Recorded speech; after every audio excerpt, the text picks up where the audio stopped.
Hey everyone, welcome back to the channel. Today we're talking about the Samsung Galaxy A56 again, but not just the first impression review, because this has been my daily driver for the past 50 days or so, and I've got a lot to share.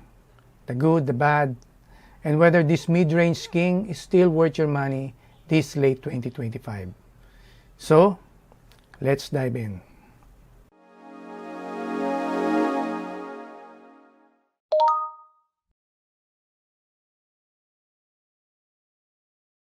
First up, the design. Samsung has truly nailed the premium feel with the Galaxy A56. It features a glass back protected by Gorilla Glass Victus Plus, flat aluminum sides, and the new group linear floating camera island design.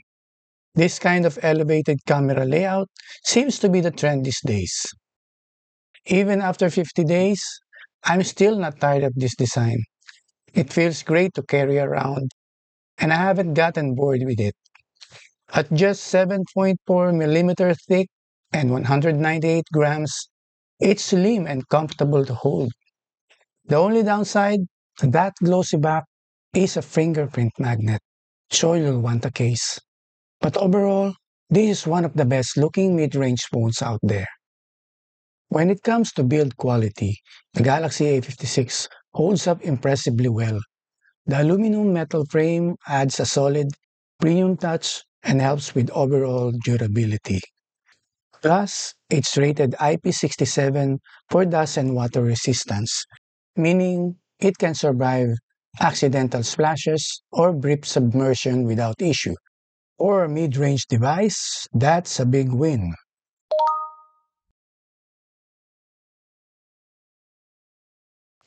Now the display. Samsung knows how to make a good screen, and the A56 is no exception. You're getting a 6.7-inch Super AMOLED panel, Full HD Plus resolution, 120 Hz refresh rate, and yes, it supports HDR10 Plus. It's also wideband L1 certified, so you can stream Netflix and Prime Video in Full HD with HDR. Colors are vibrant, blacks are deep, and brightness hits up to 1900 nits outdoors. So visibility in sunlight is solid. The only drawback?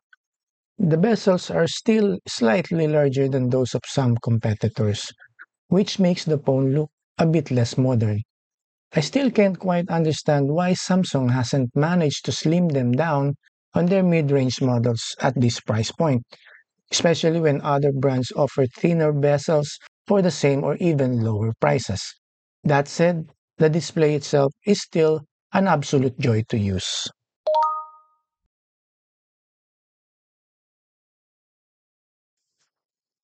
The A56 runs on Samsung's Exynos 1580 with 8 GB of RAM for everyday tasks, social media, streaming, multitasking. It's smooth. For gaming, high-end titles are playable, but you'll need to lower the graphics settings for a stable experience. Thermal control is decent as long as you don't max out the settings. You can play for long hours without major overheating. After about an hour of gameplay, here are the temperature readings for Genshin Impact and Call of Duty.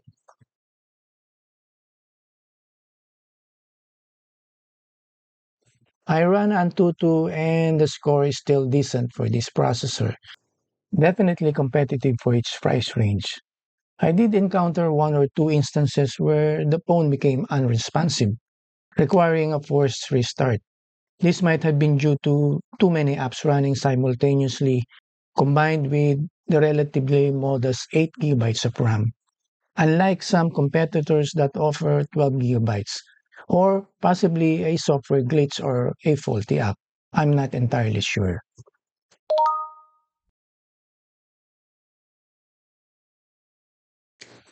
The camera setup is solid for the price. 50 megapixel main sensor, 12 megapixel ultra wide, 5 megapixel macro, and 12 megapixel selfie camera. Daylight shots, sharp, vibrant, and well balanced. Portrait mode is excellent with natural bokeh.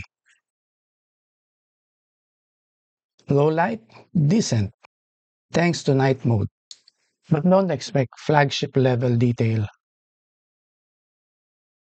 Video tops out at 4K 30 FPS. Stabilization is decent, but I'm not fully convinced by its optical image stabilization. The A56 supports OIS for 4K recording and also offers Super Steady mode for 1080p, which adds electronic image stabilization or EIS on top of OIS. Still, both stabilization modes feel a bit lacking compared to other phones I've tested, like the Oppo Reno 14F, which I featured in another video. If you want to see more, check out my recent camera comparison video featuring the Oppo Reno 14F, as well as another video where I compared the A55 and A56 cameras side by side.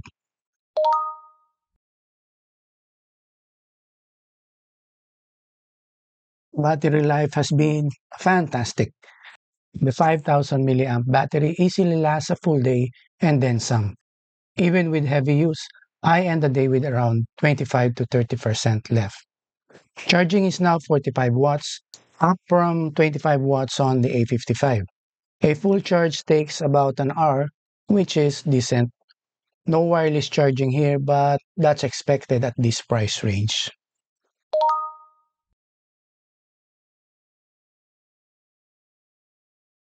One of the biggest selling points, software support. The A56 ships with Android 15 and One UI 7, and Samsung promises 6 years of OS and security updates. As of this video, I'm still using One UI 7, but One UI 8 has started rolling out in some regions just a few days ago. What do I love most? One UI is incredibly easy to use, very user-friendly.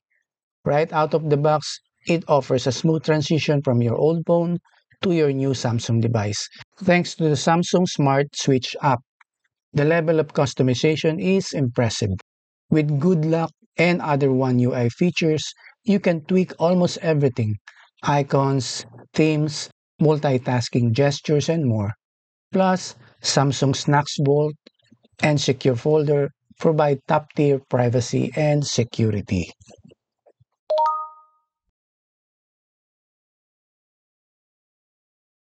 Alright, so let's break it down. For the pros, we have premium design with Gorilla Glass Victus Plus, gorgeous AMOLED display, excellent battery life and 45 watts charging, great UI experience with extensive customization, strengthened privacy and security with Knox Vault and Secure Folder, and 6 years of updates, unmatched in this segment. And for the cons, not ideal for heavy gamers. If you're into demanding games, you'll want to look at devices with flagship chipsets instead.